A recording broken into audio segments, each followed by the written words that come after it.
Bismillahirrahmanirrahim. Assalamualaikum warahmatullahi wabarakatuh. Perkenalkan, nama saya Muhammad Arvin Robani dengan NIM 1229240 jurusan manajemen kelas 5D. Di sini saya akan mengerjakan tugas besar hukum bisnis yang bertemakan tentang franchise. Sebelum masuk ke materinya, sedikit saya jelaskan dulu apa itu franchise. Franchise atau waralaba adalah suatu bentuk kerjasama antara pemilik merek atau franchisor dan pihak yang ingin menjalankan usaha dengan merek tersebut yang disebut franchise tadi. Dalam franchise, pemilik merek memberikan izin atau hak kepada franchise untuk menggunakan nama, merek dagang, sistem operasional, serta berbagai dukungan lainnya dalam menjalankan usaha. Nah, mungkin kalian juga udah pada tahu banyak beberapa produk-produk franchise yang ada di sekitar kita gitu.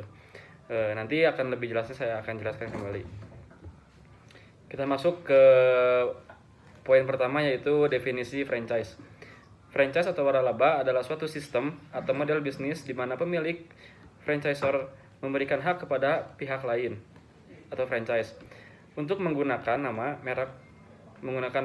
merek, produk, dan sistem operasional dari bisnis tersebut dalam jangka waktu tertentu dan dengan ketentuan tertentu.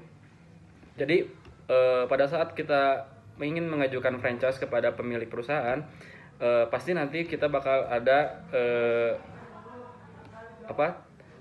izin buat menggunakan si nama merek tersebut gitu. Di situ nanti bakal dijelaskan juga berapa lama kita menggunakan merek tersebut. Nanti kita bisa memberi izin kepada si pemilik dari pemilik perusahaan tersebut. Lalu masuk yang kedua, ada jenis-jenis franchise. Secara umum ada beberapa jenis-jenis franchise yang dapat dijalankan di Indonesia. Contohnya, yang pertama ada franchise produk dan jasa. Dalam jenis ini, franchise membeli hak untuk menjual produk atau jasa yang telah dikembangkan oleh pemilik usaha. Contoh franchise ini adalah restoran cepat saji seperti McDonald atau KFC. Mungkin teman-teman juga udah banyak yang ngelihat banyak toko-toko KFC atau McD di kota-kota kalian atau di sekitar kalian, di sekitar kita gitu. Nah, itu tuh termasuk franchise produk dan jasa. Lalu yang kedua ada franchise bisnis. Franchise ini diberikan hak untuk menjalankan sebuah usaha dengan menggunakan sistem bisnis yang sudah terbukti berhasil oleh franchisor. Ini lebih pada pemberian sistem dan cara menjalankan bisnis, seperti penggunaan metode pemasaran, pengelolaan, dan operasional. Contohnya ada franchise minimarket seperti Indomaret atau Alfamart.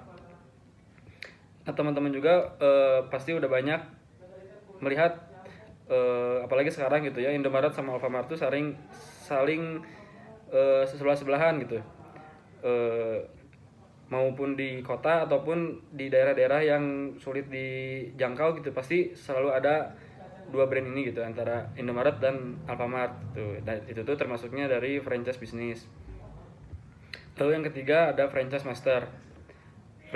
Franchise ini tidak hanya menjalankan usaha atau unit, tetapi juga memiliki hak untuk membuka beberapa unit di wilayah tertentu dan menggunakan jaringan franchise di wilayah tersebut. Contohnya franchise yang memiliki area regional tertentu. Oke, kita masuk ke yang terakhir, yaitu franchise konversi.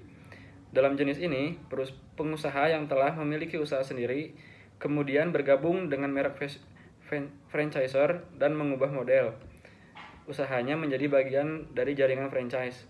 Contohnya ada sebuah toko atau restoran yang sudah ada, kemudian mengubah sistem operasionalnya agar sesuai dengan standar franchise.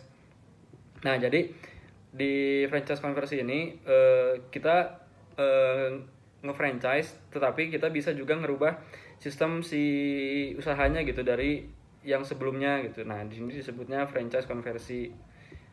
Lalu kita masuk ke poin selanjutnya, ada dasar hukum franchise di Indonesia. Dasar hukum yang mengatur franchise di Indonesia antara lain ada, pertama, Undang-Undang Nomor 20 Tahun 2008 tentang usaha mikro kecil dan menengah atau UMKM. Dalam undang-undang ini, waralaba dianggap sebagai bentuk usaha yang dapat dikembangkan oleh UMKM.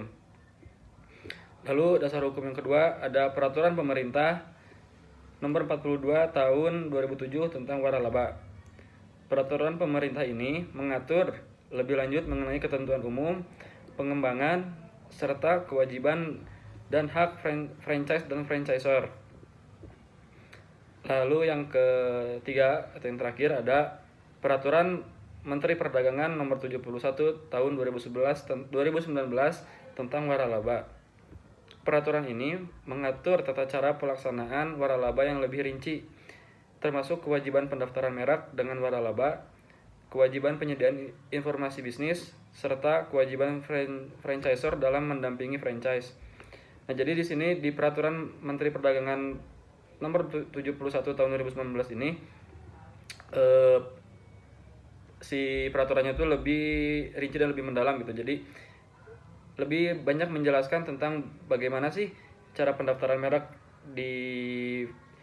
dagang di waralaba atau di franchise ini, terus kewajibannya apa aja tentang informasi bisnis, serta kewajiban si franchisor atau si pemilik usaha dalam mendampingi franchise itu. Jadi kalau misalnya ada hal-hal yang dirasa kurang jelas bisa dilaporkan karena ada peraturan menteri ini gitu.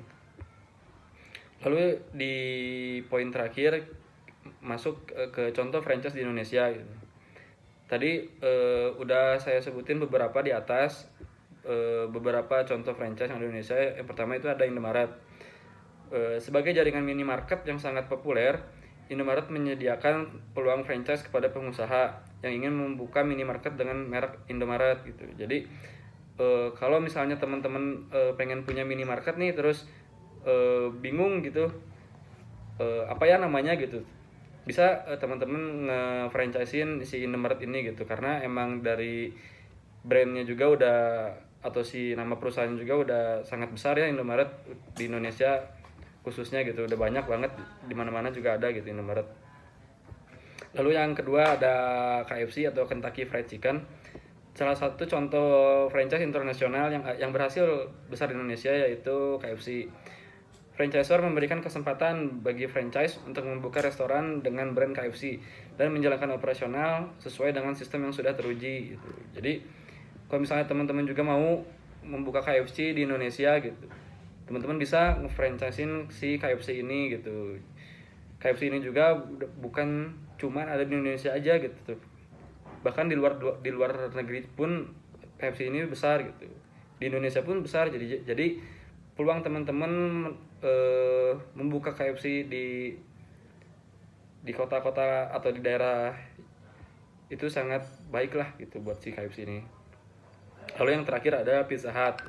Sebagai salah satu franchise restoran internasional, Pizza Hut menawarkan peluang usaha dengan menjalankan restoran yang menyajikan pizza dan menu lainnya sesuai dengan standar operasional mereka gitu. Sama halnya kayak KFC tadi gitu. Si Pizza Hut juga sudah sangat populer di kalangan internasional maupun di Indonesia gitu. Jadi teman-teman bisa membuka franchise Pizza Hut di Indonesia gitu, atau di kota-kota yang ditempati teman-teman gitu. Mungkin masuk ke kesimpulan ya. Franchise memberikan keuntungan bagi pihak perusahaan karena dapat memperluas jaringan dan merek mereka tanpa perlu mengelola langsung setiap cabangnya. Sementara bagi franchise ini memungkinkan mereka memulai bisnis dengan model yang sudah terbukti sukses gitu. Jadi ada saling menguntungkan gitu, saling timbal balik. Jadi bagi si pemilik usaha nama perusahaannya bakal lebih besar lagi gitu karena dipasarkan semakin banyak, dan bagi si franchise juga diuntungkan karena mendapatkan keuntungan yang sudah jelas gitu dan emang sudah terbukti sukses gitu. Mungkin cukup sekian dari saya. Mohon maaf apabila salah-salah kata. Assalamualaikum warahmatullahi wabarakatuh.